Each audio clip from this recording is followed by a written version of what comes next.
બોલો સ્વામિનારાયણ ભગવાનની જય. વડતાલમાં સ્વામિનારાયણ ભગવાનને મળેલા પવિત્રાનંદ સ્વામી ના બનાવેલા પવિત્રાનંદ સ્વામીના સભા મંડપમાં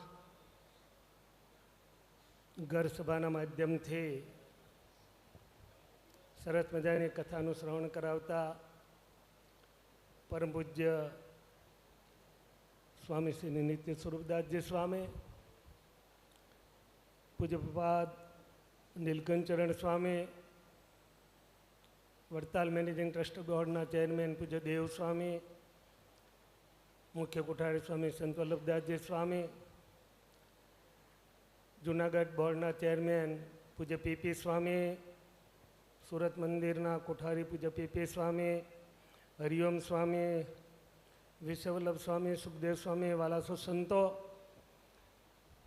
અને પૂર્ણિમાના દર્શનના નિમિત્તે વડતાલ આવેલા સૌ હરિભક્તોને જય સ્વામિનારાયણ. વડતાલના મહિમાની વાત સાંભળવી હોય ને તો ઘણો ટાઈમ જોઈએ.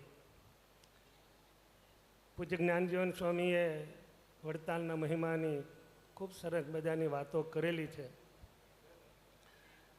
પણ જે ભાગ્યશાળી હોય ને આ પવિત્રાનંદ સ્વામીના સભામંચમાં બેસી અને ભગવાનના ગુણગાન સાંભળે. યાદ રાખજો, આ બહુ દુર્લભ છે. જગતમાં બધું મળે પણ સ્વામિનારાયણ ભગવાનને ગમતું આ વડતાલ છે. આપણે એના છીએ, આપણે એની પાસે મોક્ષ લેવાનો છે, એનું ભજન કરવાનું છે, એમને ક્યારે ભૂલવાના નથી. યાદ રાખજો ભક્તો, વડતાલ એ સ્વામિનારાયણ સંપ્રદાયની રાજધાની છે. સ્વામિનારાયણ ભગવાને આ સંપ્રદાયના જેટલા પણ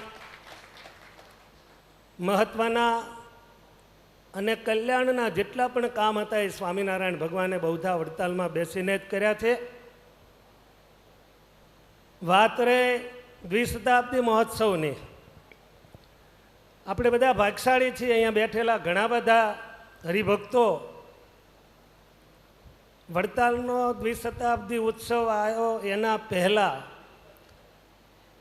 અમદાવાદ નરનારાયણ દેવનો અને ભુજ નરનારાયણ દેવના બે દ્વિશતાબ્દી મહોત્સવ, આમાંથી ઘણા બધા ભક્તો ત્યાં ગયા છે, એના દર્શન કર્યા છે.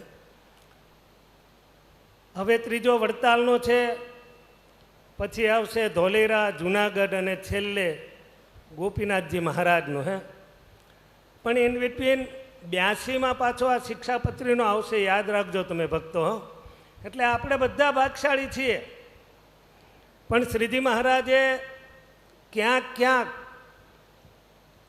બહુ આપણે એડવાન્સ ચાલતા હોય ને તો સ્વામિનારાયણ ભગવાને ક્યાંક બ્રેક મારી છે. આપણને યાદ રાખજો. શ્રીજી મહારાજે આ સત્સંગને ઘડવામાં કંઈ પણ કસર રાખી નથી. આપણને ઉપદેશ આપવાને માટે સ્વામિનારાયણ ભગવાન સૂતા પણ નથી.